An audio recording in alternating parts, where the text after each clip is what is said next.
السلام عليكم ورحمة الله وبركاته.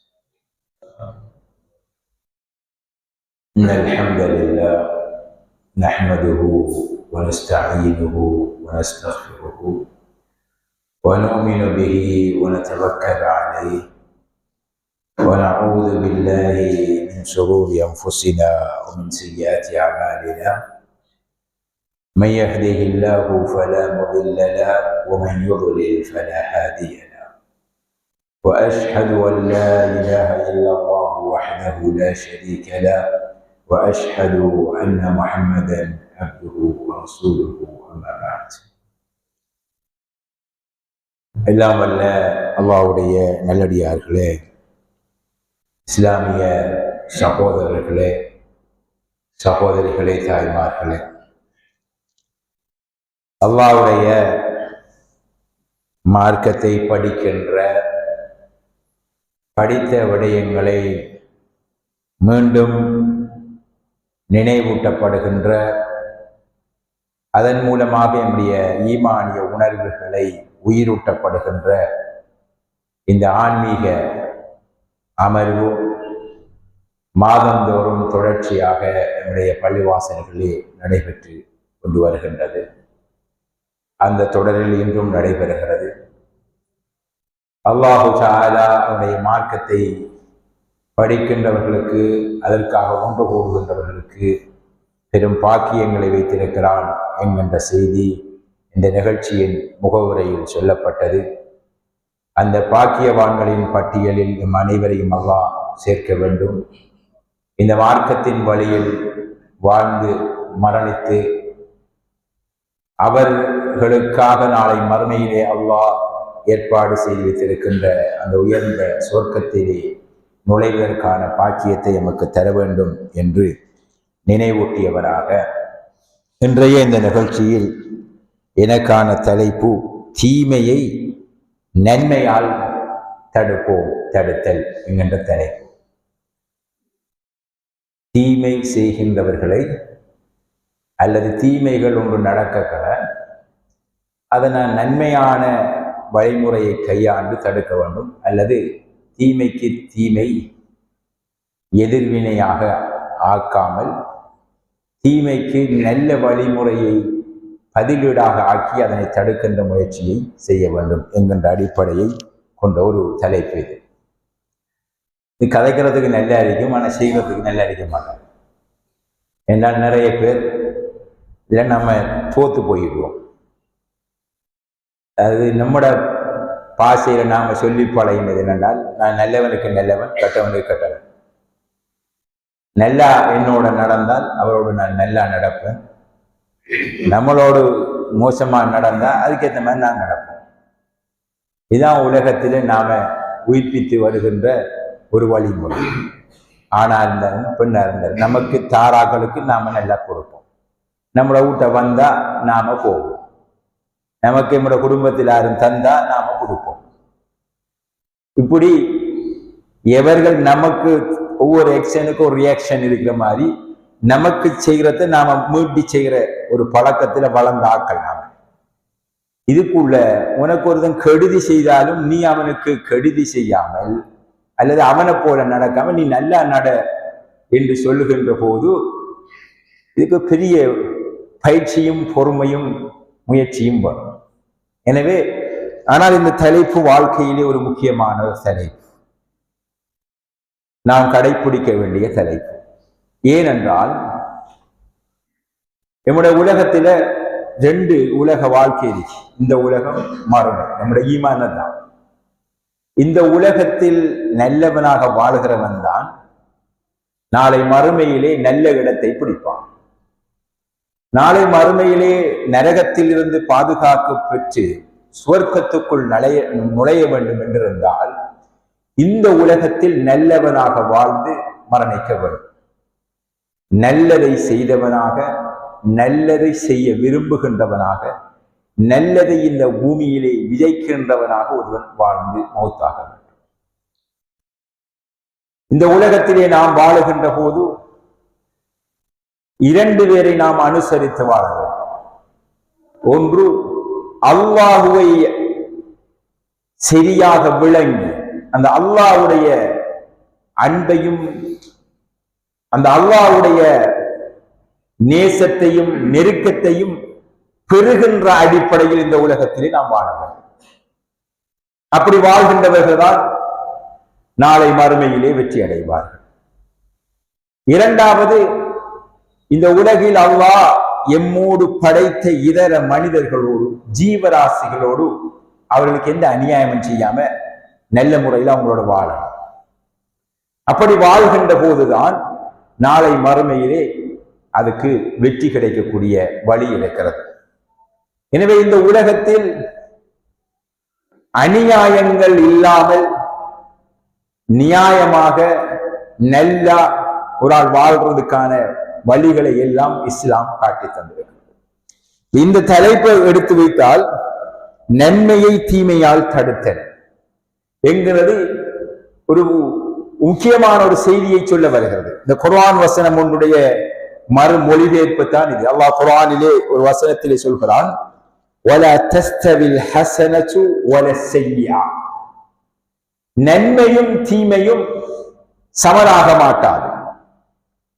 ஒருவன் செய்கிற நல்ல செயலும் தீய செயலும் ஒரே திராசில வச்சு பார்க்கிற விடயம் கிடையாது. நன்மை நன்மைதான், பிழைதான், சரி சரிதான். இதை புரிந்து கொண்டு ஒரு மனிதன் இந்த உலகத்திலே வாழவான். அதே நேரத்தில் நன்மை செய்கின்ற போது நாம் கையாளுகின்ற முறை ஒன்று இருக்கிறது, தீமை செய்கின்ற போது நாம் அதனை கையாளுகின்ற முறை ஒன்று இருக்கிறது. அந்த வசனத்தின் தொடரிலே அல்லாஹ் சொல்கிறான், இத்ஃபா பில்லதி ஹிய அஹ்ஸன், அதாவது யாராவது ஒருவர் ஒரு கெடுதி உங்களுக்கு செய்தால், பிழையாக உங்களுக்கு நடந்தால், அல்லாஹ்வுடைய இந்த பூமியிலே அல்லாஹ்வுக்கு மாறு செய்கின்ற அதே நேரத்தில் உங்களுக்கும் அநியாயம் செய்கின்ற விதத்தில் அவர் நடந்தால், அதான் அழகிய வழிமுறை ஊடாக அந்த விடயத்தை நீங்கள் தடுவுங்கள் என்று அல்லாஹு தஆலா அல் குர்ஆனிலே சொல்கிறான். நமக்கு நல்லது செய்கிறவருக்கு நாம் நல்லது செய்கிறது என்பது உலக வளமை. ஆனா இங்க குர்ஆன் சொல்லுது, பிழையா நடக்கிறவனோட நீ சரியா நடன்னு சொல்லுது. இது வளமைக்கு மாற்றமாக, நல்லவனுக்கு நல்லவன் கெட்டவனுக்கு கெட்டவனுங்கிற நம்மட பாலிசிக்கு மாற்றமானது. நாம் அப்படித்தான் அந்த பாலிசியில வாழ்ந்தாங்க. இஸ்லாம் சொல்லுது, நல்லவனுக்கும் நல்லவனாயிரி, கெட்டவனுக்கும் நல்லவனாயிரி. அப்படி இருந்தால்தான் இந்த பூமியிலே சமாதானம் தலைத்தோம், அன்பு வளரும், உறவுகளுக்குள் நல்லுறவும் ஏற்படும், நிம்மதியா அந்த பூமியில வாழலாம். கெட்டவனும் கெட்டவனாயிருந்து அவனுக்கு பதில் கொடுக்க போற நாமளும் கெட்டவர்களாக நடந்து கொண்டால் இந்த உலகத்தில் தீமைதான் பரவுமே தவிர நன்மை அழியாது. இந்த இஸ்லாம் மார்க்கத்தினுடைய பாலிசி, இந்த இஸ்லாம் மார்க்கத்துடைய வழிகாட்டுதலே இந்த பூமியில் நன்மையை பரப்புவதுதான், தீமையை இல்லாமலாக்குவது, சமாதானத்தை விதைப்பது, சகோதரத்துவத்தை வளர்ப்பது, மனித உறவுகளுக்கிடையில் உறவு பாலத்தை பிணைப்பது, மனிதர்களை மனங்களால் இணைப்பது, அவருடைய குணங்களால் ஒருவருக்கொருவர் வித்தியாசமாக இருந்தாலும் கெட்ட குணமுடையவனை நல்ல குணமுடையவன் நல்ல குணத்துக்கு கொண்டு வருகின்ற வழிமுறைகளை கையாண்டு அவர்களை கெட்டவர்களையும் நல்லவர்களாக வாழ்வதற்கான வழிகாட்டுதலை வழங்குகின்ற, அதன்பால் தூண்டுகின்ற ஒரு மார்க்கத்திலே இருக்கிறோம். நாம் அந்த கொள்கையில் இருக்கிற நாம் அந்த கொள்கைகளை கையாள்கின்ற கடைபிடிக்கின்றவர்களாக இருக்கணும். நான் திரும்ப சொல்றேன், ஒரு உண்மையான மூமினால் தவிர இந்த விடயத்தில் இப்படி கையாள முடியாது. நான் பேசுறது தேசி, ஒவ்வொரு ஆள லைஃப்லையும் நமக்குன்னு ஒரு பிராக்டிக்கலுக்கான ஒரு கட்டம் வளர்க்கல, நாம் அப்படி நடக்க மாட்டோம். அடிச்சு போட்டு ஓடிட்டாடா நம்ம அடிக்கத்தான் தர்றாரு. அதை எப்படி அவனை நம்பி அவங்க நமக்கு சொல்லி தர்ற விஷயம், உன்சுர் அஹாக வாலிமன் அவ் மக்லூம், அதாவது உன்சுர் அஹாக வாலிமன் வ மக்லூம், அதாவது உனக்கு அநியாயம் செய்தவனுக்கும் நீ உதவி செய், அநியாயம் செய்யப்பட்டவனுக்கும் உதவி செய். அநியாயம் இழைக்கப்பட்ட ஒருவன் கிடக்கான், ஒருவனுக்கு அடிச்சு போட்டு ஒருவன் ஓடிட்டான் வாகனத்துல, உளுந்து கிடக்கிறவனையும் தூக்கணும், அடிச்சுப்பட்ட ஓடினவனையும் காக்கணும், அவனுக்கும் உதவி செய்யணும் என்று சொல்லுது. நீ அடிச்சவன் நியாயம், அவனை கூட்டிட்டு ஹாஸ்பிட்டலுக்கு போட்டுக்கிட்டு அவனுக்கு உதவி செய்யலாம்.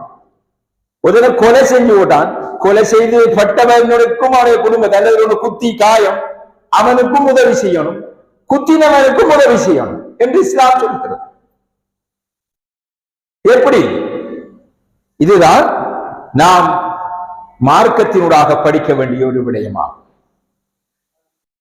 இந்த சமுதாயத்தில் நமக்கு இருக்கின்ற ஒரு கடமை என்னவென்றால், நாம் தாவா கூடிய ஒரு உம்மத்தாக ஆக்கப்பட்டிருக்கிறோம். அதாவது இந்த பூமியிலே நன்மைகள் நிறைய தீமைகள் குறைய உழைக்கின்ற பொறுப்பு நமக்கு தரப்பட்டிருக்கிறது. தாவா என்று நாம் அதை சொல்லுவோம், அல்லது அல்-அம்ரு பில் மஅரூஃப் வன்-நஹி அனில் முன்கர், நன்மையை ஏவுதல் தீமையை தடுத்தல். இதுக்குள்ளேயும் இந்த தலைப்பு வரும். இந்த பூமியிலே தீமை இல்லாமல் போக, நன்மைகள் மேலோங்க ஒவ்வொருவரும் உழைக்க வேண்டும், ஒவ்வொருவரும் பாடுபட வேண்டும் என்று இஸ்லாம் எதிர்பார்க்கிறது. அப்படி நன்மைகள் கூடுவதற்கும் தீமைகள் குறைவதற்கும் என்ன வழிமுறைகளை கையாண்டு அதை செய்ய வேண்டும் என்று பேசுகின்ற ஒரு மறு வடிவமான தலைப்பு தான் இது. இந்த பூமியில நன்மையை ஏவி தீமையை தடுக்கிறது என்றால் நாம் பயான் பண்ணி பேசுறதா, அல்லது அதற்கு ஒரு புத்தகம் எழுதுறதா, இல்ல நம்முடைய அன்றாட ஒவ்வொருடைய வாழ்க்கையிலும் இதனை கடைபிடிப்பதன் மூலமாக அந்த நன்மையை ஏவி தீமையை தடுக்கிறதை நாம் நிவர்த்தி செய்வதா? எல்லாம் வரும். ஆனால் கூடுதலாக எது வரணும் என்றால், நம் ஒவ்வொருவருக்கும் நம்முடைய அன்றாட வாழ்வில் நன்மையையும் தீமையையும் சரியாக கையாள்வதற்கான வாய்ப்பு வரும். குறிப்பாக தீமைகள் மேலோங்குகின்ற போது அதனை தடுக்கின்ற, அதனை குறைக்கின்ற, அதனை திருத்துகின்ற வாய்ப்பு நம்மர்கள் பலருக்கு வருகிறது. ஆனால் நம்ம அதை செய்வது கிடையாது.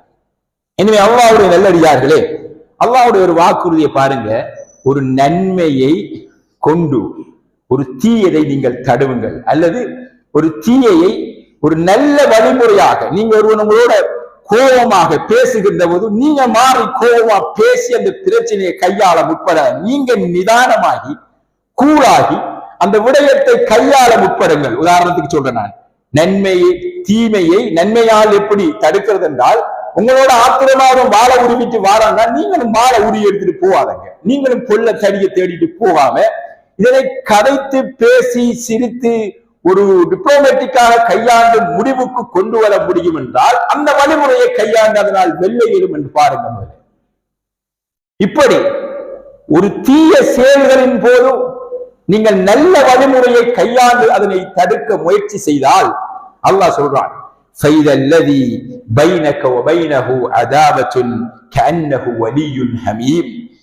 அப்பொழுது இப்படியான வழிமுறையை நீங்கள் கையாண்டால் இது அல்லாஹ்வுடைய வாக்குறுதி.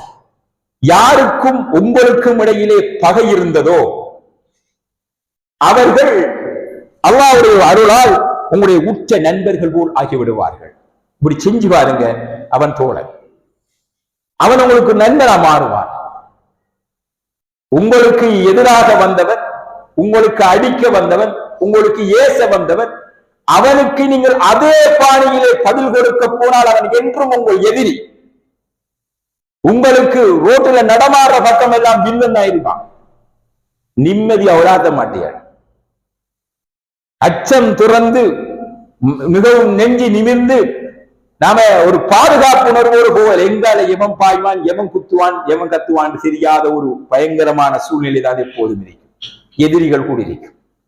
ஆனால் அதனை கையாளுகின்ற விடயத்தில் நீங்கள் நல்ல வழிமுறையை கையாண்டு அவனை அணுகி பேசி பிழைகளை புரிய வைத்து, இந்த வழியிலே இதை செய்தால் பிழை, இப்படி செய்தால் சரி என்பதன் மூலம் நல்ல வழிமுறைகளை கையாள முற்பட்டால் அந்த வழிமுறையூடாக அவன் உங்களுடைய உற்ற தோழராக மாறிவிடுவான் என்று அல்லாஹு தஆலா குர்ஆனிலே சொல்லி காட்டுகிறார். இது அல்லாஹ்வுடைய வாக்கு, ஒரு நாளும் பொய்யாகாது. ஆனா இந்த வாக்கின் அடிப்படையில் வாழ்க்கை இல்லை என்பதுதான் பிரச்சனை. எனக்கும் கஷ்டம், உங்களுக்கும் கஷ்டம் என்றால் நாம இதை பொறுமையாக நிதானமாக கையாளுகின்ற அந்தந்த பிரச்சனை நடக்கலாம், பேசுக்களையும் கதைக்களையும் நடக்க நல்ல அதிகம். அந்த கட்டம் வருகின்ற போது பிராக்டிஸ் பண்ணுவதற்கு நிறைய பேர் தோத்து போய்விடுகிறோம். ஆனால் உலக வரலாறில், இஸ்லாமிய வரலாறில் அல்லாஹ்வுடைய வாக்கு ஒரு நாளும் பொய்யாகாது. நீங்க நல்ல முறையில் இந்த உலகத்துல எந்த தீம், இந்த உலகத்திலேயே தீமண்டா நான் நேரத்துல சொன்னேன், அதாவது அநியாயம் இழைத்தவன் அநியாயம் இழைக்கப்பட்டவன் ரெண்டு பேருக்கும் உதவி செய்யுங்கள். இந்த உலகத்திலே மிகப்பெரிய அநியாயமாக அல்லாஹ் குர்ஆனிலே சொல்கின்ற ஒரு விடயம் என்னென்றால், இன்ன ஷிர்க லظுல்முன் அதீம். ஷிர்க் செய்வது அல்லாஹ்வுக்கு ஒரு மனிதன் செய்கின்ற ஒரு அநியாயம். இந்த உலகத்திலே மனிதன் செய்கின்ற அநியாயங்களிலே மிகப்பெரிய அநியாயம் அவனுடைய உம்மாவோடு விபச்சாரம் செய்கிறது அல்ல, அல்லது நாம் இந்த உலகத்தில் ஒரு கேவலமான பாவம் என்று நினைப்பது அல்ல. பெரிய அநியாயம் என்னவென்றால் அல்லாஹ்வுக்கு இணை வைக்கின்றது. நான் ஏன் அந்த தாயோடு ஒன்று சேர்வதை சொல்ல, நமக்கு மிக கூசுகின்ற ஒரு பாவமாக இருந்தால் அந்த பாவம் தான் இருக்கு. அதை விடவும் ஒரு கேடு கெட்ட ஒரு அநியாயம் என்றால், இந்த உலகத்தில் ஒருவன் தன்னை படைத்த ரப்புல் ஆலமீனை விட்டுவிட்டு அவனால் படைக்கப்பட்ட நெம்மை போன்று ஒருவனை கடவுளாக அந்த அல்லாஹ்வுக்கு கொடுக்க வேண்டிய ஹக்குகளை கொடுப்பது என்பது இந்த உலகத்தில் செய்கின்ற பெரிய அநியாயமாகும். இப்படி அல்லாஹ்வுடைய பாதையிலே நின்று அல்லாஹ்வை வணங்க வேண்டிய விடயங்களில் இருந்து எல்லாம் ஒருவன் விலகி பிழையான பாதையிலே சிறுக்க செய்கிறான், குஃப்ரிலே இருக்கிறான், களவெடுக்கிறான், கொள்ளையடிக்கிறான். இப்படி உலகத்தில் எல்லா பாவங்களையும் செய்து கொண்டு ஒரு மனிதன் வாழ்ந்தாலும் அவன் அல்லாஹ்வுடைய பாதையில் அவன் அழைக்கணும். அல்லாஹ் எப்படி சொல்றான், உது இலா சபீலி ரப்பிக பில் ஹிக்மதி வல் மௌஇலத்தில் ஹஸன. அல்லாஹ்வுடைய பாதையின் பக்கம் மக்களை அழையுங்கள். பில் ஹிக்மதி வல் மௌஇலத்தில் ஹஸனா. ஹிக்மா என்றால் பிமா உன்சில அலா முஹம்மதின் ஸல்லல்லாஹு அலைஹி வஸல்லம் என்று முஃபஸ்ஸிரீன்கள் சொல்லுவார்கள்.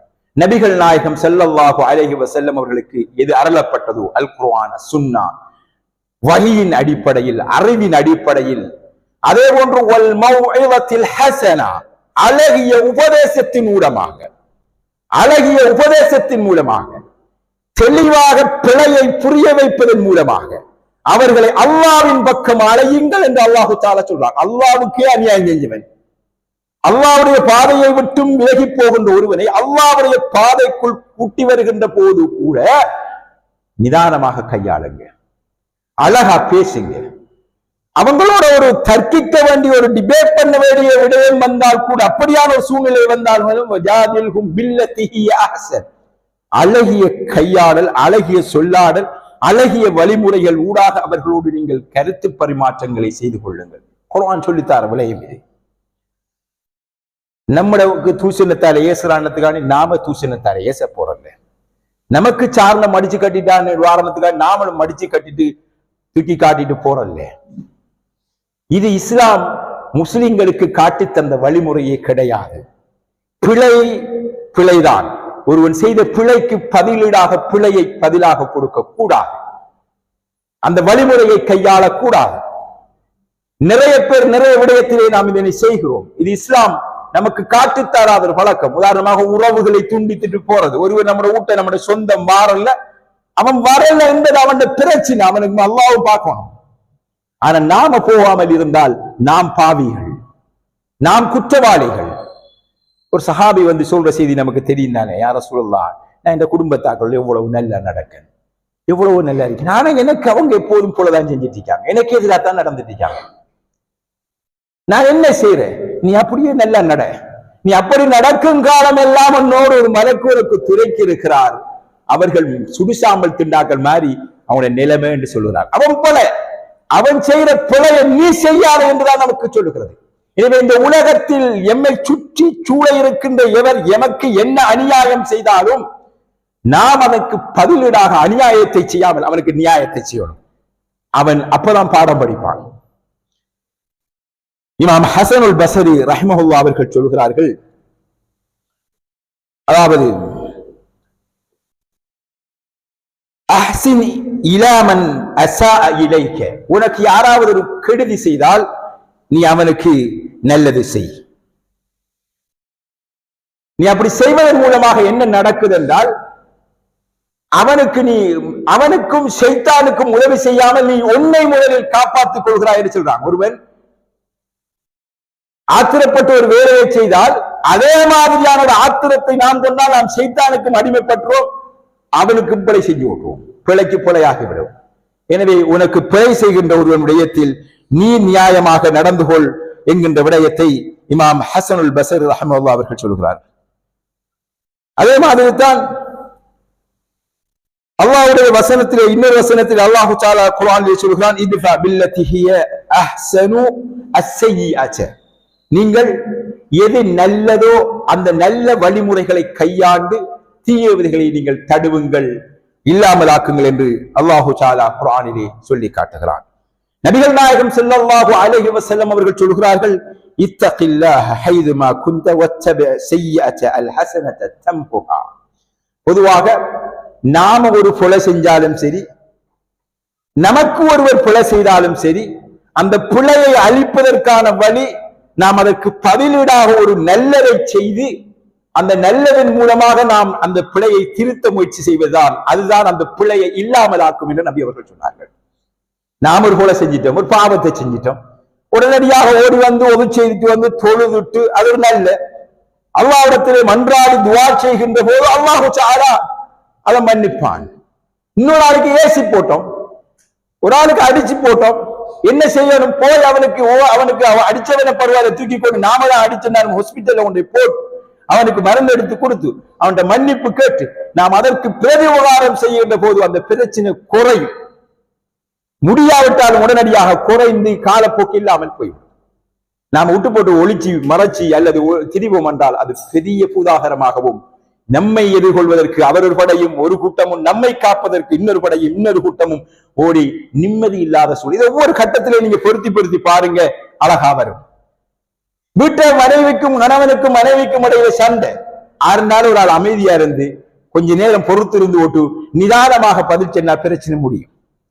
மாறி மாறி கதைச்சிட்டு இருந்தா அடி அடையில போட்டு இலாங்கால குடும்பம் வந்து விலக்கி கடைசியில காவி கோட்டு போய் தான் நிற்கவர். எனவே எவர் பிழைக்கு பிழையையும் திமிரையும் அடாவடித்தனத்தையும் சொல்லால் வன்மையையும் கடுமையையும் கையாள முற்படுகிறாரோ, பாவத்தை பாவமான வழியிலே கையாள விரும்புகிறாரோ, அவர் ஒருபோதும் சமாதானத்தையும் நிம்மதியையும் இந்த பூமியில் அவருக்கும் அடைய மாட்டார், இந்த சமுதாயத்துக்கும் கொடுக்க மாட்டார். இதை தெளிவாக விளங்கி வைத்துக் கொள்ள அல்லாஹ்வுடைய நல்லடியார்களே, இஸ்லாமிய தஅவா களத்திலே நாம் பல விடயங்களை கையாண்டிருக்கிறோம். நபிகள் நாயகம் ஸல்லல்லாஹு அலைஹி வஸல்லம் உடைய சுன்னாவும் சஹாபாக்களுடைய வரலாற்றில் நாம் கண்ட சுன்னாக்களும் கடந்த கால நபிமார்களுடைய வரலாறுகளை நாம் படித்த பாடங்களும் இந்த சமுதாயத்தில் சமாதானத்தையும் சத்தியத்தையும் விதைப்பதற்காக, அதை நிலைநாட்டுவதற்காக அவர்கள் கையாண்ட வழிமுறை முழுக்க இதுதான். அது தஅவா களமா இருக்கட்டும், ஊர்ல தலைமைத்துவமா இருக்கட்டும், குடும்ப விவகாரமா இருக்கட்டும், நண்பர்களாக இருக்கட்டும், ஒற்றுமையாகவும் சமாதானமாகவும் சந்தோஷமாகவும் சரியாகவும் இந்த உலகம் போக வேண்டும் என்றிருந்தால் ஒரு தரப்பு இந்த விடயங்களை நியாயமாக நீதியாக நிதானமாக நின்று கையாளுகின்ற போது மட்டும்தான் சாத்தியமாகும். இல்லாட்டி எல்லா தரப்பும் அடிச்சு பிடிச்சு நின்றால் இந்த யார் வலுவானவர் என்கின்ற போட்டியை நிலைநாட்டுவதற்காக அழிவுகள் கூடுமே தவிர நிம்மதிகள் வராது. ஜாகிலியா காலத்துல ஒரு ஆள்ல ஒட்டக இன்னொரு கொட்டியில வந்து தண்ணி குடிச்சதற்காக வருஷக்கணத்துல 30 வருஷம் வருஷக்கணக்கில் 40 வருஷம் சண்டை ஓடிச்சாங்க. யாரும் யோசிச்சிருந்தால் ஒரு நாள் செய்த பிரச்சனை. அது ஒட்டகம் மாடு அறிவில்லாம செய்யற ஒரு மிருக ஜாதியில வேலையை தலையில எடுத்துட்டு மனுஷ ஜாதி சண்டை ஓடிக்க போறது. மாடு மேஞ்சதுக்கு மாடுகள் சண்டை ஓடிச்ச ஊடு நம்ம ஊர்வல நம்முடைய மாடு வேலியை பாஞ்சிட்டு வேறு மாடுன்னாதான் மாடு மேயுற விஷயத்துக்கு நாம மனுஷன் சண்டை ஓடிச்சு மண்டை உடைக்கலாமா? கட்டி வைக்கணுங்கிறது போல கட்டி வைக்காதது போல இருக்கு. இருந்தாலும் மனுஷன் யோசிச்சு முடிவெடுக்க நிதானமாக கையாளுகிற அல்லது பக்குவமாக அதற்கு பதிலீடு செய்து தீர்த்து கொள்கின்ற பல வழிமுறைகள் இருக்கின்றன. மன்னிப்பது பெரும் பண்பு அல்லது அதனை நிதானமாக கையாள்வது என்கின்ற வழிமுறைகள் இருக்கிறது. ஆனா இந்த விஷயத்துல நிதானமா இருக்கிறதுக்கு ஷைத்தான் விட மாட்டான். என்ன சொல்ற வழிமுறை தானே, இந்த வழிமுறையில நடக்கிறதுக்கு நம்ம ஷைத்தான் விட மாட்டான். இந்த வசனத்தின் தொடரில் அல்லாஹ் சொல்லிட்டு வரக்கல ஷைத்தான் உங்களை விட மாட்டான். மனிதர்களில் இருக்கிற ஷைத்தான் விட மாட்டான், ஜின்னினத்தில் இருக்கிற ஷைத்தான் விட மாட்டான். அல்லாஹ் குர்ஆனிலே சொல்கின்ற போது இம்மா யன்ஸகன்னக மினஷ் ஷைத்தானி நஸ்உன் ஃபஸ்தஇஸ் பில்லாஹ் இன்னஹு அஸ்-ஸமீஉல் அலீம். உங்களுக்கு ஷைத்தானிலிருந்து ஏதேனும் ஒரு ஊசலாட்டம் தீயதை செய்ய உம்மை தூண்டுமாயின் நீங்க உடனே என்ன செய்யுங்க, அல்லாஹ்விடத்திலே பாதுகாவல் தேடிக்கொள்ளுங்க. உங்களை நிதானம் இழக்க செய்ய ஷைத்தான் எப்போதும் அவசரக்காரன். ஷைத்தான் எப்போதும் நம்மளை சூடாக்குறான், நம்மளை நிதானப்படுத்துறான். இல்லை, அவன் நரகத்தின்பால் கொண்டு போகின்ற ஒரு நெருப்பு வேலையை நம்மளை செய்வான். எனவே இஸ்லாம் காட்டு தருகிற வழிமுறை என்னென்றால், ஒரு மனிதன் எப்போதுமே தன் உடல் பலத்தை காட்டுகின்ற பிழையை நிரூபிக்கின்ற வேலையை ஷைத்தான் செய்வான். ஆனால் ஒருவனுடைய உடல் பலத்தை விடவும் மனபலம் என்கிறது பாரதூரமான விளைவை ஏற்படுத்தும். எனவே மன வலிமை உடையவனாக மாறணும் மனுஷன். உடல் வலிமையை நிரூபிக்காமல் மன வலிமையை நிரூபிக்கிறதுக்கு மாறணும். the self control, நம்முடைய ஹப்சுன் நஃப்ஸ் என்று சொல்வார்கள், நம்முடைய மனதை கட்டுப்படுத்துகின்ற விடயம். மனதை கட்டுப்படுத்தியவன் தான் வெல்லுவான், மற்ற எல்லோருமே தோத்து போவான். நாம் என்ன சொல்ல வார ஷைத்தான் விடயத்துக்கு, ஷைத்தான் நம் மனதை தூண்டுவான், உணர்வை தூண்டுவான். மனிதர்கள் இருக்கிறார்கள் வந்து ஆலோசனை செய்ய வேண்டும், அப்படித்தான் மனித உருவத்திலே ஷைத்தான் அந்த வேலையை செய்ய வருவான். நாம தான் நிதானமாக இருக்க வேண்டும் என்று அல்லாஹு தஆலா குர்ஆனிலே சொல்கிறான். எனவே அல்லாஹ்வுடைய நல்லடியார்களே, அல்லாஹு தஆலா இந்த வசனத்திலே குல் ரப்பி அஊது பிக மின் ஹமஸாத்திஷ் ஷைத்தான், இப்படியான விடயங்களை பேசுகின்ற தொடரில் தான் அல்லாஹ் இந்த விடயத்தை சொல்கிறான். ஷைத்தானின் தூண்டுகளில் இருந்து நான் உன்னை கொண்டு பாதுகாவல் தேடுகிறேன் என்கின்ற செய்தியை காணலாம். நபிகள் நாயகம் ஸல்லல்லாஹு அலைஹி வஸல்லம் அவர்கள் சொல்றாங்க, 2 பேர் சண்டை ஓடிச்சிட்டு இருக்காங்க. ஒரு செய்தி சஹாபி சுலைமான் இப்னு சத்ர் ரலியல்லாஹு தஆலா அவர்கள் அறிவிக்காங்க, அவனுடைய சண்டை ஓடிச்சு கோபத்தின் காரணமாக அந்த பொட்டலி நரம்பெல்லாம் வீங்கிட்டு போயிட்டு நபி அவங்க சொல்றாங்க, இவனுடைய ஷைத்தான் வேலைதான் என்று சொல்லி போட்டு, இவனுக்கு ஒரே ஒரு வழி, உடனே தீர்றதுக்கு ஒரு வழி இருக்கு. அவன் இப்படி சொன்னா சரி, அஊது பில்லாஹி மினஷ் ஷைத்தான் ذهب عنه ما يجد, அவன் என்ன நிலையில் இருக்கானோ அந்த நிலை அவனை விட்டு போகும். எனவே ஷைத்தான் என்பவன் இந்த உலகத்தில் எமக்கு 2 பேர் சண்டை ஓடிச்சு கொடுக்கிற சம்பவத்துல இது. 2 பேர் சண்டை ஓடித்துக் கொண்டிருக்கின்ற போது கோபத்தின் காரணமாக பொட்டடி நரம்பு வீங்கி வேறு விரத்து அப்படி ஒரு ஜாதி சிவந்து இருக்கிற டைம்ல தான் இந்த நிலைமை மாற வேண்டும் என்றால் அஊது பில்லாஹி மினஷ் ஷைத்தான் என்று சொல்வதன் மூலமாக மாறும் என்று நபி அவர்கள். என்ற ஷைத்தான் லேசில நிதானம் அடைய விட மாட்டான். அதனால சொல்லுவாங்க, கோபம் வந்தால் நீங்க நின்றுட்டு இருந்தா குந்திட்டீங்க, ஒரு டக்குன்னு ஒது செய்யுங்க. இதெல்லாம் நம்முடைய கூலாக்கு, நம்முடைய நிலைமையை தணிக்கிற விஷயம், நிலைமையை கொண்டோலுக்கார விஷயம். அந்த இடத்திலிருந்து வேற நாம டைவர்ட் ஆகணும், திரும்பணும். இது நல்ல வழிமுறைக்குள்ளாம் நுழைவதற்கு நாம் எடுக்கின்ற ஒரு அவகாசம் இஸ்லாம் சொல்லி தருந்து. நின்றுட்டு இருந்தா கொஞ்சம் இடி முதல் இடிக்கலை ஆத்திரமெல்லாம் கண்ணை குதிரை படு கொஞ்சம் தெரியும், உதவுடுங்க, உது செய்து இப்படி அவங்களை கண்ட்ரோல் பண்ணி அடுத்தது என்ன செய்யலாம், ஒரு அநியாயம் நமக்கு தான் ஒரு அநியாயம் நடந்தது, என்ன செய்யலாம் என்று யோசித்தால் நல்ல விளைவு வரும். நாம் திடீரென்று எடுக்க, நம்ம ஊர்ல பாருங்க, அந்த சைக்காலஜியில சொல்லுவாங்க கும்பலுக்கு மூளை இல்லைன்னு. ஒரு பஸ் வந்து ஒரு பிள்ளைய அடிச்சிச்சு, ஒரு பொடியனை அடிச்சிச்சு. அந்த பஸ்ஸை எல்லாரும் சேர்ந்து பத்த வைக்கும், எல்லாரும் சேர்ந்து பஸ் டிரைவரையும் போட்டு பத்த வைக்கும். சில இடங்கள் அப்படி நடந்திருக்கு, கண்டக்டரை போட்டு பத்த வைக்கும். விளைவு என்ன?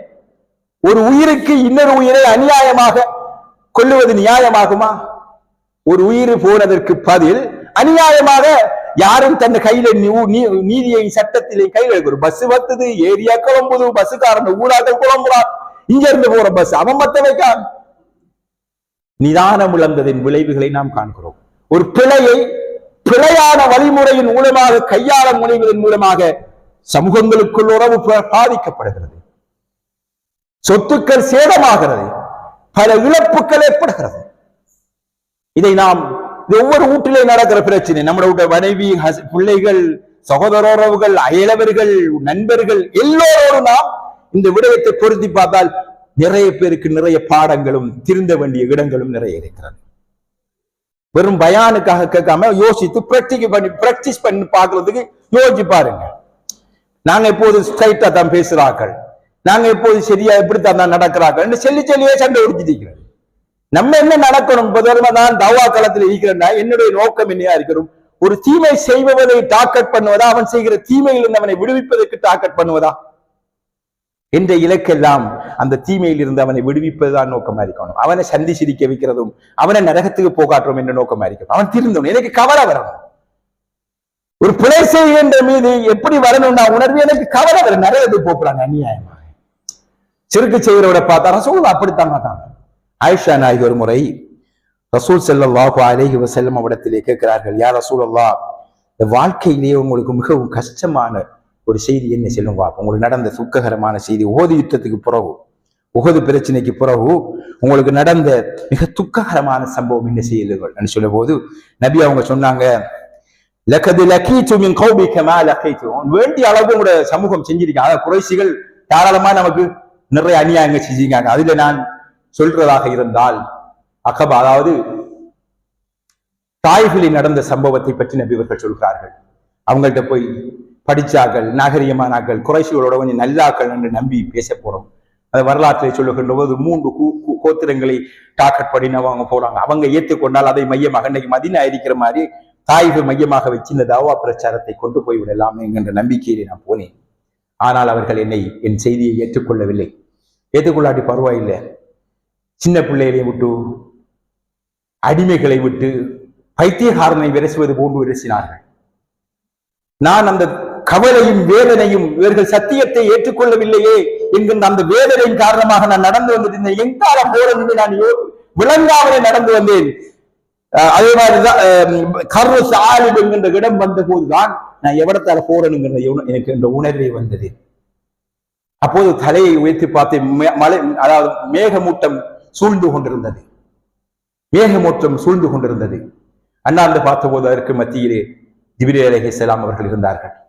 உங்களுடைய வேதனையையும் உங்களுடைய குரலையும் இவர்கள் நடந்து கொண்ட முறையையும் அல்லாஹ் செவிமடுக்கிறான், பார்த்து கொண்டிருக்கிறான். இதோ மலைகளுடைய மலக்கு வந்திருக்கிறான். இவரை கொண்டு உங்களுடைய இந்த சமுதாயத்துக்கு அந்த அழிவையும் உங்களுக்கு வேதனையையும் ஏற்படுத்தியவர்களை அழித்து விடுவதற்கு அல்லாஹு தஆலா அனுமதி அளித்திருக்கிறான். மலக்குடைய அந்த மலையுடைய மலக்கு சொல்கிறார், அல்லாஹ்வுடைய உத்தரவை, உங்களுடைய உத்தரவை நிறைவேற்ற காத்திருக்கிறேன். அல்லாஹ் அனுமதி கொடுத்துதான் நீங்க சரி செய்யறான். இந்த 2 மலைகளையும் சரித்து விடட்டுமாயும் என்று அனுமதியை கேட்கிறார்கள். நபிகள் நாயகம் ஸல்லல்லாஹு அலைஹி வஸல்லம் அவர்கள் அவருக்கு தண்டிக்கிறதுக்கு உரிமையும் இருக்கி, அதே நேரத்தில் அவருக்கான வாய்ப்பும் கிடைச்சிருக்கு. எவ்வளவுதான் சொல்லி பார்க்கிறது, அநியாயமா நடந்து கொண்டாங்களே. ஒரு சமூகத்தின் கண்ணியமிக்க ஒரு மனிதரை இப்படி கேவலமாக சின்ன பிள்ளைகளோடு பைத்தியான தரிசனம் மாதிரி விதிச்சு போட்டாங்களே. அவருக்கு நெஞ்சு தாங்க இல்லை. நபி அவங்க அந்த சொல்லையும் அந்த கௌரவத்தையும் எல்லாம் சமூகம் ஏன் இப்படி நடந்து கொள்றாங்க, அதான் நான் எங்கார போறேன்னு தெரியாம நடந்து போன அந்த ஹதீஸ்ல அப்படித்தான் வருது. அல்லாஹு தஆலா அதனை பொறுக்காமல் மலக்கை அனுப்பி மலைகளை சரித்து இவர்களை சலித்து விடுவதற்கான வாய்ப்பை கொடுக்க எல்லா நபிமார்களும் கொடுத்தாங்க. அல்லாஹ் நபி அவங்க சொன்னாங்க, لا بل أرجو أن يخرج الله من أسلابهم من يعبد الله وحده لا يشرك به شيئا. இவன் தான் நெல்லவராட்டையும் இவனுடைய சந்ததியில் இருந்து வருகின்றவனாவது அல்லாஹுவை மட்டுமே வணங்குகின்ற, யாருக்கு முனை வைக்காதவர்கள் வரட்டும், அவர்களை மன்னித்து விடட்டும் என்று நபிகள் நாயகம் ஸல்லல்லாஹு அலைஹி வஸல்லம் சொல்கிறார்கள். இன்றைக்கும் அரபு தீபகற்பத்தில் ஒரு காவிர் கூட அந்த நாட்டின் பிரஜையாக இல்லாமல் இருப்பதற்கு நபி அவருடைய இந்த பொறுமையான நிதானமான கையாள்கை தான் காரணம். இந்த உலகம் இதை கையாளுகின்ற போது அல்லாஹ்வோட வாக்குறுதி இது, உங்களுக்கும் எவனுக்கும் இடையில் விரோதம் இருக்கிறதோ அவன் உங்களுடைய உற்ற தோழனாக மாறிவிடுவான் என்கின்ற செய்தியை அல்லாஹு தஆலா குர்ஆனிலே சொல்லி காட்டுகிறான்.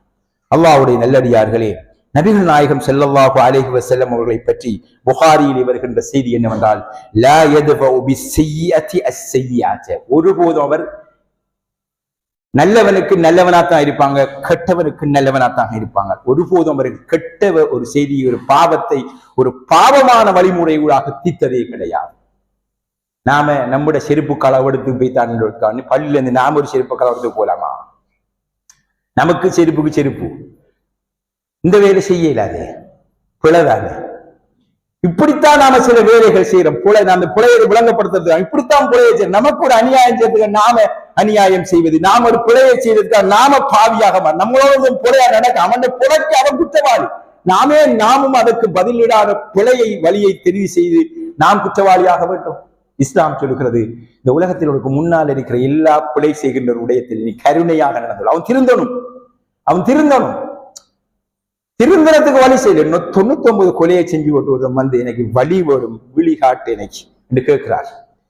அவர் மார்க்கத்தில அறிவில்லாட்டியும் மார்க்கத்தில் உணர்வு இருக்கிறாளா, அந்த உணர்வுகளை முன்னுக்கு வச்சிருக்கிறா சொல்றாரு. நீ எங்க தப்ப போறாய், 99 கொலை செஞ்சு விடு, இதுக்கு போற திருந்து 7 மாட்டு கேட்காரு. சீவிட்டான் பிடிச்சு 100 கொலை. திருந்துறதுக்கு வழி கேட்டா அவன் செஞ்ச பாவத்தை தூக்கி பிடிச்சிட்டு நீ எப்படி திருந்துற, நீ எப்படி திருந்துற? வட்டிக்கு கொடுத்து திரிஞ்சு ஓட்டு, இவர் பார்த்த வேலைக்கு, இவர் செய்த காரியத்துக்கு இவர் இப்ப பெரியாள். நாம பேசுற அப்படித்தாங்க. அவன் திருந்துற இல்லையா, வட்டிக்கு கொடுத்தாலோ அல்லது விபச்சாரை சிறுக்குங்கிறதால் உலகத்தில் மாபெரும் பாவம். இந்த பாவத்தை செய்தவன் ஒருவன் மௌத்தாவதற்கு முன் மன்னிப்பு கேட்டால் அவரை நாம் மன்னிப்பேன் என்று அல்லாஹ்வே சொல்ல, அல்லாஹ் பெரியாள நாம. எனவே அல்லாஹ்வுடைய நெல்லடியார்களே, இஸ்லாமிய சகோதரர்களே, இப்படி பெரிய விடயங்கள் நபி அவங்களை பொறுத்தவரையில நபி அவங்க யாருக்கும் பதிலீடாக பிழையான வழியை தெரிவு செய்யவில்லை. லாக்கின் யாஃபு வயஃபிரு, மன்னிச்சு பிழை பொறுத்து விட்டுருக்காங்க. இந்த வழிமுறைகளை கையாண்டால் நன்மையான வழிகளை இந்த உலகம் திரும்பும். நமக்கு பிழை செய்கிறவனுக்கு நாம பிழை செய்யாம சரி செய்து நம்ம இறக்கப்பட்டு அவனை திருத்துற வழியை கண்டால் நிறைய நம்ம எல்லாருக்கும் வாழ்க்கையில அனுபவம் இருக்கு. அந்த அனுபவங்களை நீங்க யோசிச்சு பாருங்க. அவன் இப்படி கையாண்டினால் எப்படி நீங்க முன்னாடி நபி அவர்கள்ட்ட பற்றி அவர்கள் ஆயிஷா நாயகி சொல்வார்கள், லம் யகுன் ரசூலுல்லாஹி ஸல்லல்லாஹு அலைஹி வஸல்லம் ஃபாஹிஷன் வலா முத்தஃபஹிஷன்.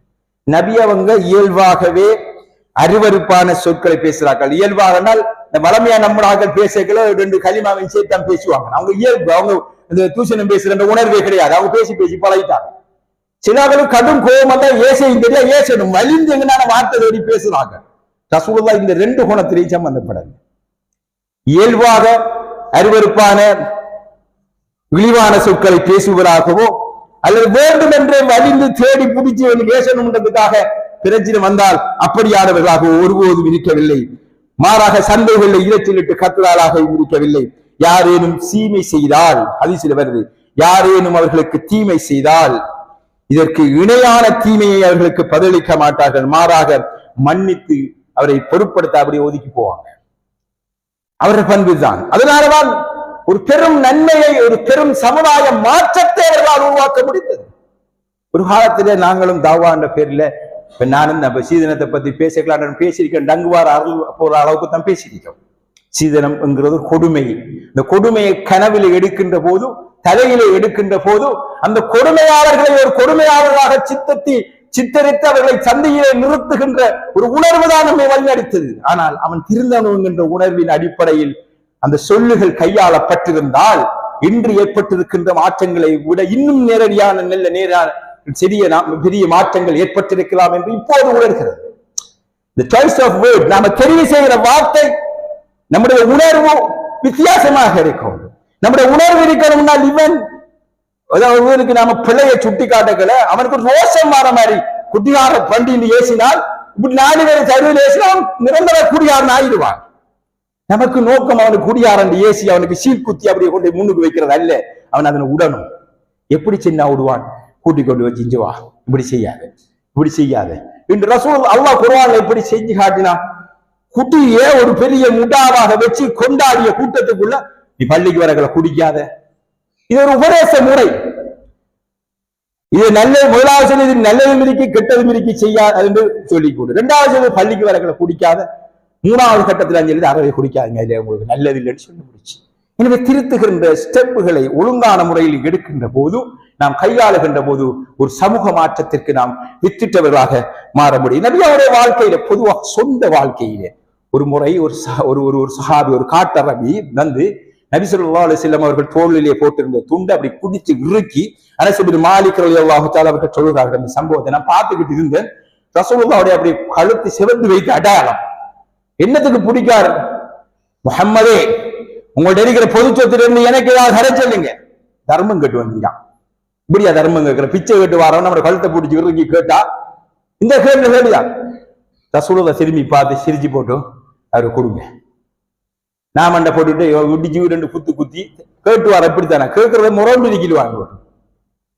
அவருடைய முறை அதுதான், அவருக்கு தெரிஞ்ச நாகரிகம் அது. அவர் காட்டாரபி. அவர் வந்து நபிகள் நாயகம் ஸல்லல்லாஹு அலைஹி வஸல்லம் அவங்க அவமதிச்சு போட்டாங்க. அவங்களை போட்டு கழுத்தை பிரிச்சு நவிச்சு போட்டாங்க. நவிச்சு என்று பார்க்காம நபி ஸல்லல்லாஹு அலைஹி வஸல்லம் அவரை குத்தி அதான் கொடுங்க போங்க. நமக்கு தெரிஞ்ச சம்பவம் இதுதான். பள்ளிக்குள்ள சிறுநீர் கழிச்சவர் என்ன செஞ்சாங்கன்னு சொல்றாங்க. எல்லாரும் பிடிச்சி அடிச்சு ஓட போக விடுங்க, அவரை விடுங்க விடுங்க கூப்பிட்டு வச்சு இப்படி செய்யற இடம் இல்லை. இது பள்ளி வாசல். இங்க சிறுநீர் கழிக்கிற இடம் இல்லை, இது தொழுகிற இடம், திக்கர் செய்யற இடம், அல்லாஹ் செய்யற இடம். டக்குன்னு அவர் மாறுறார், டக்குன்னு மாறி ரசூலுல்லாஹ்வுக்காக பிரார்த்திக்கார். இந்த மத்தாக்களை அடிக்க போனாக்கள் ஒருத்தருக்கு அல்லாஹ் ரஹ்மத் செய்யாத பேருக்கு மட்டும் நீ ரஹ்மத் செய்ய சொல்லி அவர் பிரார்த்தனை செய்கிறார். மனமாற்றம்.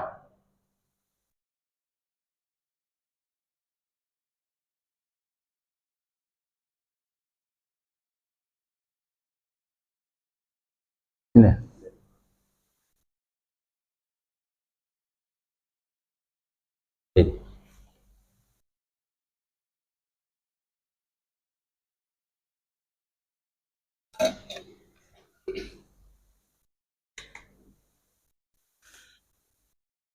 Allahu Akbar, Allahu Akbar, Allahu Akbar, Allahu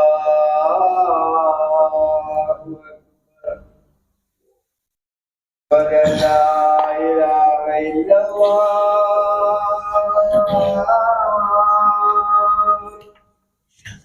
Ashhadu an la ilaha illallah.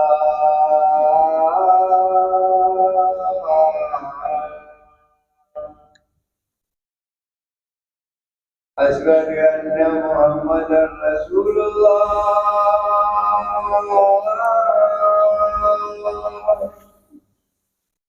أشهد أن محمدا رسول الله.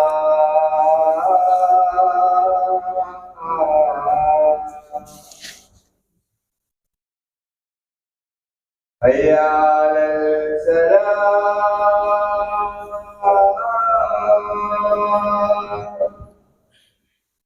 حي على السلام.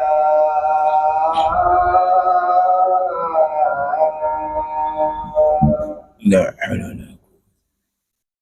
حي على الفلاح.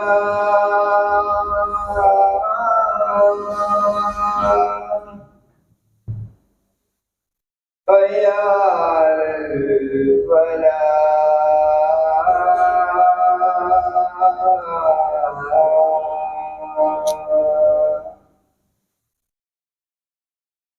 Allahu Akbar, Allahu Akbar. La ilaha illallah.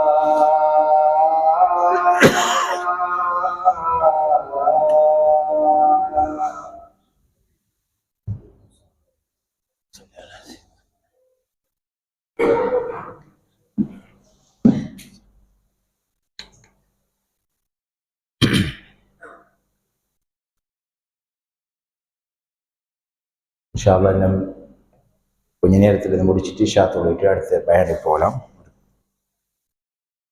அன்பான இஸ்லாமிய சகோதரர்களே, நன்மையை தீமையால் தடுத்தல், தீமையை நன்மையால் தடுத்தல், நன்மையை செஞ்சு தீமையை தடுக்கும். முள்ளால் எடுக்கிறதுங்கிற அந்த விளக்கம் முள்ளுக்கு பொருந்தும், வாழ்வுக்கு பொருந்தாது. நம்முடைய பழமொழிகள் சிலதிற்கு நமக்கு நான் என்ன நல்லவனுக்கு நல்லவன் கெட்டவனுக்கு கெட்டவன் என்கிற பொலிசியில நாம் வாழ்ந்துட்டு இருக்கோம். ஆனால் நாம் இந்த தலைப்புடைய சுருக்கம் என்னவென்றால், நாம் நல்லவனுக்கும் நல்லவனாக இருக்கணும், கெட்டவனுக்கும் நல்லவனாக இருக்கணும். நல்லவனாக இருக்கிறோடைய அர்த்தம் நாம் பலவீனப்பட்டதன் என்கிற அர்த்தம் கிடையாது. அதனுடைய அர்த்தமே நாம் பலமானவர் என்பதுதான். ஏனென்றால் மன்னிப்பதற்கு இருக்கிற அந்த பலம் தண்டிப்பதற்கு கிடையாது. தண்டிச்சா நானும் அவனும் சமனாய், மன்னிச்சால் நாம் உயர்ந்தவன், நாம் அவனை விட சிறந்தவன். இந்த மன்னிப்பின் மூலமாக அவன் சிறந்தவனாக இன்னும் மாற வாய்ப்பு இருக்கிறது. யமாமா பிரதேசத்துடைய அதிபதியாக இருந்த சுமாமா இஸ்லாத்தினுடைய பரம விரோதியாக இருந்தார். நபி ஸல்லல்லாஹு அலைஹி வஸல்லம் அவர்கள் நஜிதின் பக்கம் ஒரு படை அனுப்புகின்ற போது இவர் பிடி வரலார். பிடிச்சு கொண்டு வந்து பள்ளிவாசல கட்டி போட்டு ரசூலாட்ட வச்சாங்க. அப்படி ஒரு ஆள் கட்டி வச்சிருக்கேன் வந்து பார்த்து போட்டு, ரசூலுல்லாஹ்க்கு தெரியும் வேறு யாருன்னு போட்டு பார்த்து போட்டு சொன்னாங்க. அவர்கிட்ட கேட்காரு, உங்களை நான் என்ன செய்யலாம் என்று யோசிக்கிறீர்கள், என்ன செய்வேன் நினைக்கிறீர்கள், என்ன செய்ய என்று கேட்கலாம். நீங்க விரும்பினால் கொல்லலாம், நீங்க கொல்றதுக்கு நான் தகுதியான, நான் கொல்லப்படுவதற்கு நான் தகுதியான, நான் செஞ்ச வேலைக்கு கொல்லப்படணும். நீங்க மன்னிச்சால் நன்றி உடையவராக இருப்பார். ரசூலுல்லாஹ் ஒன்றும் செய்யலை, அவர் அப்படியே விட்டு போட்டு போயிட்டாங்க. அவருக்கு தண்ணி சாப்பாடு எல்லாம் குடுபடுது, பள்ளியில் அவருக்கு தண்டனை இல்லை, பள்ளிக்கு கட்டி இருக்கார் அவர், அவ்வளவுதான். 2வது நாள் அதே மாதிரி நபி அவங்க வந்து கேட்கிறாங்க, அதே பதில் சொல்றார். 3வது நாள் அதே பதில் சொல்றார், நீங்க போங்கன்னு சொல்லி சொல்ல விட்டாங்க. 3வது நாள் பரம வைரியாக இருந்தவர், அவர் வார்த்தையில பின்னால் அவர் எவ்வளவு வைரியாக இருந்தார் இந்த இஸ்லாத்துக்கும் முஸ்லிம்களுக்கும் எதிராக, நபி அவர்களுக்கு எதிராக இருந்தவர் என்றால், பக்கத்தில் இருந்த ஒரு தோட்டத்தில் போய் குளிச்சு போட்டு வந்து நபி அவர்களிடத்திலே பையத் செய்து இஸ்லாத்தை ஏற்றுக்கொண்டு விட்டு சொல்றாங்க, யார சொல்லலாம், இந்த நிமிஷத்துக்கு முன் வரைக்கும் இந்த உலகத்திலே எனக்கு ஒரு வெறுப்பான ஆள் இருந்தால் அது நீங்கள் தான். இந்த சந்தர்ப்பத்துக்கு அவர் இஸ்லாத்தை தழுவுறதுக்கு முன்னிலையில் இருந்தவர் சொல்றார், முன்பிய காலத்தை பற்றி சொல்கின்ற போது, எனக்கு இந்த உலகத்திலே ஒரு வெறுப்பான ஆள் இருந்தால் அது நீங்க தான், எனக்கு ஒரு வெறுப்பான இடம் இருந்தால் அது மதீனா தான். இப்படி அவருடைய வெறுப்புடைய பட்டியல்களை சிலரை சொல்லிவிட்டு சொல்லுகிறார், இந்த உலகத்திலேயே எனக்கு மிகவும் நேசத்துக்குரியவரின் உயிரின் மேலானவர் நீங்கள் தான். இந்த உலகத்திலேயே எனக்கு மிகவும் உயர்ந்த இடம் மார்க்கம் இஸ்லாம், இந்த இடம் மதீனா என்று நபிகள் நாயகம் ஸல்லல்லாஹு அலைஹி வஸல்லம் அந்த அழகிய கைமுறை வழிகால் அவர்களை வழிநடத்திய விதத்தை கண்டு மதம் மாறி இஸ்லாத்தை ஏற்றி இந்த உலகத்தின் சிறந்த ஒரு இடமாகவும் மார்க்கமாகவும் மனிதராகவும் நபிகள் நாயகம் ஸல்லல்லாஹு அலைஹி வஸல்லம் அவர்களையும் இஸ்லாத்தையும் மதீனாவையும் ஏற்றுக்கொள்கிறார். எனவே நல்ல செயல்கள் எப்போது நல்ல விளைவுகளைத்தான் தரும். இதை நாம முதல்ல ஈமான் கொள்ளணும். பொறுமையும் நிதானமும் நாம் கைப்பிடித்து நடக்கின்ற போது அதிலே வெற்றி தான், ஒருபோதும் தோல்வி இல்லை, கொஞ்சம் காலம் எடுக்கும். ஹுதைபியா உடன்படிக்கை பாருங்க, உம்ராக்கு போனாக்கள உடல்ல 1008 வரலாறு சொல்லல. நபி அவர்கள் தன்னுடைய தாவா வரலாற்றில் இந்த இஸ்லாத்தையும் நபி அவர்களையும் எதிர்கொண்ட அத்தனை பேரையும் கையாண்ட வழிமுறைகளை பார்த்தால் நிதானமான வழிமுறைகளாக கையாண்டிருக்காங்க. நிதானமான வழிமுறை. அல்லாஹ்வுடைய உத்தரவு வந்து அவன் அடங்கேறி வருகின்ற போதுதான் அவன் ஆயுதத்தால மோத வந்தால் அல்லாஹ்வுடைய உத்தரவு இருந்த ஆயுதத்தால மோதுறீங்க. மற்ற நேரம் எல்லாம் என்று அல்லாஹ் குர்ஆனை பார்த்து சொல்கிறானே, இந்த குர்ஆனை கொண்டு அவர்களோடு பலமான போர் தொடுக்கிறார் என்று அறிவு ஆதாரம் அணுகுமுறை ஊடாகத்தான் வென்றிருக்கிறார்கள். அந்த அணுகுமுறைதான் மனமாற்றம். நம்முடைய உலகத்தில வாழ்ற ஆட்கள் இந்த உலகத்திலே தாவாவுடைய நீயத்தோடு நாம வாழணும். இந்த சமுதாயத்துடைய கெட்டவர்கள் நல்லவர்களாக மாற வேண்டும் என்ற உணர்வு இருக்கணும். அந்த உணர்வை கையாளுகிறதுக்கு நல்ல வழிமுறை இருக்கணும். அந்த வழிமுறை ஊடாகத்தான் நாம திருத்தணும். ஒரு விபச்சாரம் செஞ்ச ஒரு ஆளை போட்டோ பிடிச்சி பேஸ்புக்ல போட்டால் விபச்சாரம் செஞ்சவன் திருந்திடுவானா? விபச்சாரம் ஊருக்கு ஒழிஞ்சிருமா? இது ஒரு அழகிய வழிமுறையா? எங்கேயோ நடந்த ஒரு செய்தியை சர்வதேச செய்தியாக்குவதற்கு ஒரு முஸ்லிம் சமூகத்தின் பிரதிநிதி செய்ய முடியுமா? இப்படி நடக்குது. முஸ்லிமாக செய்யறாங்க. இது பச்சை ஹராம். அவன் செஞ்சது வேற ஒரு ஹராம். ஒருவருடைய விடயத்தை மானத்தை சந்தி சிரிக்க வைத்தது இது வேற ஹராம். ஒருவருடைய மானத்தை ஒருவன் மரியாதையை போக்கினால் அல்லாஹ் தஆலா அவனை அவருடைய நடுவூட்டுக்குள் இருந்து அவனை அவமானப்படுத்துவான் என்று நபியருடைய கூற்று இருக்கிறது. இது லேசாக பெற்ற விஷயம் இல்லை. பகிரங்கமாக மற்றவருடைய மானத்தை விலைபேசுகின்றவர்கள் எப்போதும் அவர்களுக்கு எதிராக அவங்களை நோக்கி ஒரு கத்தி சுத்திட்டு இருக்கிறது மறந்துவிடப்படாது. எனவே திருத்துற நோக்கத்தில பகிரங்கப்படுத்தி அவமானப்படுத்தி இப்படி நிறைய விஷயம் இருக்கு. ரசூலுல்லாஹி ஸல்லல்லாஹு அலைஹி வஸல்லம் அவர்களுக்கு ஒரு யூத பெண்மணி இறைச்சி சாப்பாடு தாரன்னு சொல்லி ஏத்துக்கொள்றா. நபி அவங்க ஏத்துக்கொள்றாங்க. விஷயத்தை பார்க்க நிறைய விஷயம் இருக்கு. நம்ம நாக்களும் தௌஹீத் பேசுறாக்களும் கூட சில டைம்ல முட்டாள்தனமா யோசிக்காங்க. ஒரு நல்ல நோக்கத்தோட ஒரு முஸ்லிம் அல்லாத சகோதரிய சபைக்கு போய் அந்த இஸ்லாத்தை இல்ல 100 விஷயம் இருக்கிறத ஒரு விஷயம் செய்தாவது சொல்லியாக அவனுக்கு அந்த இஸ்லாத்தின் ஒரு செய்தியை எட்டி வைக்க கிடைக்குமா இருந்தால், நாம அந்த சிறுக்கு எதையும் செய்யாமல் செய்ய கிடைக்குமா இருந்தால் ஒரு தாய் அதை பயன்படுத்தும். ஒரு விதத்தை செய்கிற ஒரு சமூகம் இருக்கிறது. அந்த சமூகத்தில் நாம் அந்த விதத்தை செய்யாமலும் அங்கீகரிக்காமலும் அந்த விதயத்தில் உள்ள ஒன்றையாவது சுட்டிக்காட்ட முடியுமாக இருந்தால் அதை டிப்ளோமேட்டிக்காகவும் சரியான முறையிலும் கையாண்டு செய்ய முடியுமாக இருந்தால் அதை செய்யணும். நபியாவுடைய தாவா முழுக்க அப்படித்தான் இருந்துச்சு. ஆனா இந்த மார்க்கத்தை படிக்காதார்கள் ஒருவனை நரகவாதியாகவும் விதத்துவாதியாகவும் பாவியாகவும் பட்டியல் போடுவதான் தாவா நினைச்சு அதை பேஸ்புக்ல எழுதுறதான் தாவா நினைச்சிட்டாங்க. அவனை திருத்துற நோக்கம் தாவா இல்லை. அதை திருத்துறதுக்கு நிறைய அவர்கள் இதுவும் குர்ஆன் சுன்னாதான். குர்ஆன் சுன்னாவை எடுத்து நடக்க வேண்டும், அதன் வழியிலே நடக்க வேண்டும் என்று நாம் சொல்கின்ற அதே குர்ஆன் சுன்னாதான் அதை எப்படி கையாள வேண்டும் என்ற வடிவத்தையும் சொல்லி இருக்கிறது, எப்படி திருத்த வேண்டும் என்ற விடயத்தையும் சொல்லி தந்திருக்கிறது. யூத பெண் சாப்பாடு கொடுத்தா எடுத்து, அப்ப ரசூலுல்லாஹ் யூத பெண் வந்து சாப்பாடு கொடுத்தா யூதர்களோட நல்ல உறவில் இருந்திருக்காங்க, எப்படி உறவில் இருக்கிறாங்க கேட்கலாமா?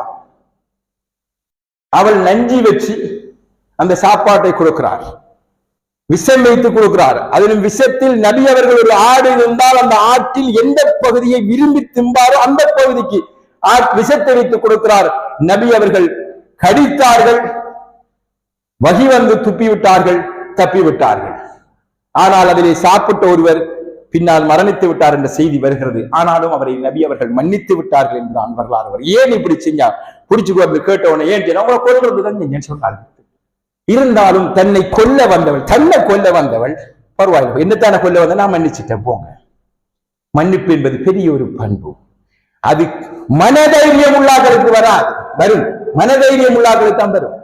உடல் தைரியத்தை காட்டுவதை விட இஸ்லாம் எப்போதும் மனதைரியத்தை, இந்த செல்ஃப் கண்ட்ரோல், லைஸ ஷதீது பிஸ்ஸுர்அத் இன்னம ஷதீது அல்லதி யம்லிகு நஃப்ஸஹு இன்தல் கலப்.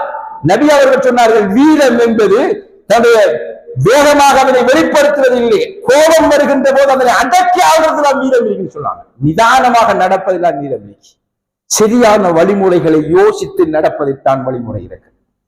எனவே நல்ல வழிமுறையூடாக மனங்களை வென்று பாவங்களை இந்த சமுதாயத்தில் இல்லாமலாக்குகின்ற வழிமுறையை நாம் கையாள வேண்டும். இஸ்லாமிய வரலாற்றில் இப்படி நிறையவே இருக்கிறது. கடைசியாக ஒரு விடயத்தை மட்டும் சொல்லிவிடுகிறேன். அபூபக்கர் ரலியல்லாஹு தஆலா அவர்கள் பெரிய செல்வந்தர், புகாரியிலே வருகின்ற செல்வந்தர். அவங்க தெரியும், ஒரு ஆளுக்கு தன்னுடைய சொந்தக்காரர்களுக்கு தொடர்ச்சியாக உதவி செய்துட்டு வந்துட்டு இருந்தாங்க. உதவி செய்துட்டு வந்த மிஸ்தாஹ் ரலியல்லாஹு தஆலா அவர்களுக்கு உதவி செய்துட்டு வந்தாங்க. அவங்களுக்கு உதவி செய்துட்டு வந்தவர்கள் என்ன நடக்குதுனால், அவருடைய மகளார் ஆயிஷாவுடைய அவதூறு விடயத்தில் அவதூறு சொல்லிட்டாங்க. முனாஃபிக்குகள் திட்டமிட்டு நபி அவர்களுடைய மனைவி ஆயிஷாவை, அபூபக்கர் ரலியல்லாஹுடைய மகளார் ஆயிஷாவை விபச்சாரி என்று அபத்தமாக பட்டம் கட்டி விட்டார்கள். இந்த பட்டத்தை வேதனையிலும் வெக்கையிலும் ஆயிஷா நாயகி அவர்கள் இருந்து கொண்டிருக்கின்ற இந்த சந்தர்ப்பத்தில் ஆத்திரமாக அபூபக்கர் ரலியல்லாஹு தஆலா அவர்கள் அந்த விடயம் எல்லாம் வெளிப்பட்டு அல்லாஹ் தஆலா வஹி இறங்கி ஆயிஷா நாயகி பரிசுத்தவான் என்று சொன்னபோது இந்த இந்த விடயத்தை பரப்பியவர்களில் இவரும் ஒருவர் என்று அறிந்த போது அபூபக்கர் ரலியல்லாஹு தஆலா அவர்கள் ஆத்திரப்பட்டார்கள், அவசரப்பட்டார்கள். நான் இவருக்கு வல்லாஹி அல்லாஹ் மீது ஆணையாக இதுபோல எந்த உதவி செய்ய மாட்டேன் என்று முடிவெடுக்காங்க. ஒரு வாப்பாக்கு முடிவெடுக்கக்கூடிய தகுதி. நாம உதவி செய்த ஒருவன் நம்மோட பிள்ளைய விபச்சாரி என்று பட்டம் கட்டினா இதுக்கு போற நான் என்ன ஒரு விஷயம், முடிவு நியாயமானது. அல்லாஹு தஆலா குர்ஆனிலே ஒரு வசனத்திலே கேள்வி கேட்கிறான். அல்லாஹு தஆலா உங்களை அது நிறைய வசனத்தை அலா துஹிப்பூன அன் யக்ஃபிரல்லாஹ லக்கும் வல்லாஹு கஃபூருர் ரஹீம்.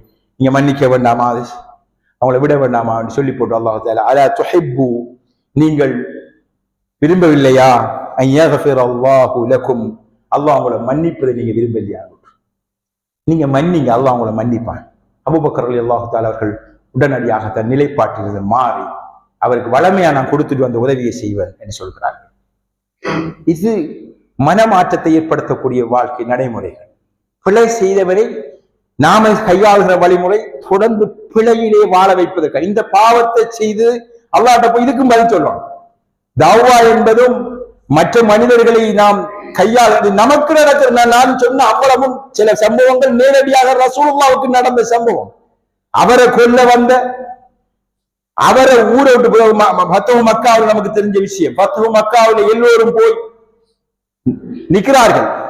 நபிகள் நாயகம் ஸல்லல்லாஹு அலைஹி வஸல்லம் அவர்களுக்கு சித்திரவதை செய்த, அவர்களோடு கூட இருந்தவர்களை சித்திரவதை செய்த, ஏன் அங்கு மக்காவில் வைத்து சுமையா ரலியல்லாஹு தஆலா அன்ஹா உட்பட பலரை கொன்ற அந்த குறைஷி குலத்தின் கொடியவர்களில் பலர் அன்று உயிரோடு நின்று கொண்டிருக்கின்ற போது நபிகள் நாயகம் ஸல்லல்லாஹு அலைஹி வஸல்லம் அவர்கள் அத்தனை பேருக்கும் மன்னிப்பு வழங்கினார்கள். இன்றைக்கு உங்களுக்கு விடுதலை, போங்க, உங்களுக்கு ஒன்றும் இல்லை. அதுக்கு பிறகு நாம் குட்டம் குட்டமாக இஸ்லாத்தை அந்த மக்கள் எல்லோரும் நபியவருடைய இந்த அழகிய முன்மாதிரி நபி அவர்களை நேரடியாக நல்ல விஷயத்திலும் கெட்ட விஷயத்திலும் எதிர்கொண்டாலும் அவன் திருந்திக்கு போற மாதிரிதான் நபி அவனோட வந்தவன் கெட்டவராக மாற மாட்டான், நல்லவனாகவே போவான். நம்மளோட வந்தா எப்படி போவான்? பழைய நிலையிலே போவான் என்றிருந்தால் நாம் அணுகின்ற முறைகளிலே பிழை இருக்கிறது சகோதரர்களே. நானும் தான் நீங்களும் தான் நிறைய மாற வேண்டும். தவா களத்திலே இருக்கின்ற பிழை செய்கின்றவர்களை அல்லாஹு தாலாவின் சன்னிதானத்தில் இவர்கள் குற்றவாளியாக ஆகிவிடக் கூடாது என்கின்ற கவலையோடு அணுக வேண்டும். அதற்கான வழிமுறைகளை கையாள வேண்டும். இப்படி ஒவ்வொரு விடயத்திலும் சமுதாயத்தில் நம்மோடு சம்பந்தப்படுகின்ற ஒவ்வொரு விடயத்திலும் நாம் அந்த வழிமுறைகளை கையாண்டு நல்ல வழிமுறையிலே நடந்து கொள்வதற்கான முயற்சியிலே நாம் ஈடுபட வேண்டும் என்கின்ற இந்த செய்தியை சொல்லி, இதுக்கு நிறைய 2 வழிமுறை இருக்கு. ஒன்று, ஷைத்தான் நம்மளை விட்டு அணுகாமல் நாம் பாதுகாக்க வேண்டும். 2வது, பொறுமையை கையாள வேண்டும். 3வது, நிறைய தாராளமாக மன்னிக்கின்ற மனப்பான்மை வேண்டும். இந்த 3க்கும் சிறந்த வெற்றியும் முடிவும் இருக்கிறது என்று குர்ஆன் சொல்லுகிறது. அது நன்மையான முடிவாகத்தான் இருக்கும். அந்த முடிவோடு சம்பந்தப்பட்ட அந்த பாக்கியத்தை பெற்ற நல்லடியார்களாக மாறுவதற்கு அல்லாஹு தஆலா நம் அனைவருக்கும் நல்லருள் புரிவானாக. ஆமீன். வஆகிரு தஅவானா அனில் ஹம்துலில்லாஹி ரப்பில் ஆலமீன். அஸ்ஸலாமு அலைக்கும் வரஹ்மத்துல்லாஹி வபரகாத்துஹு.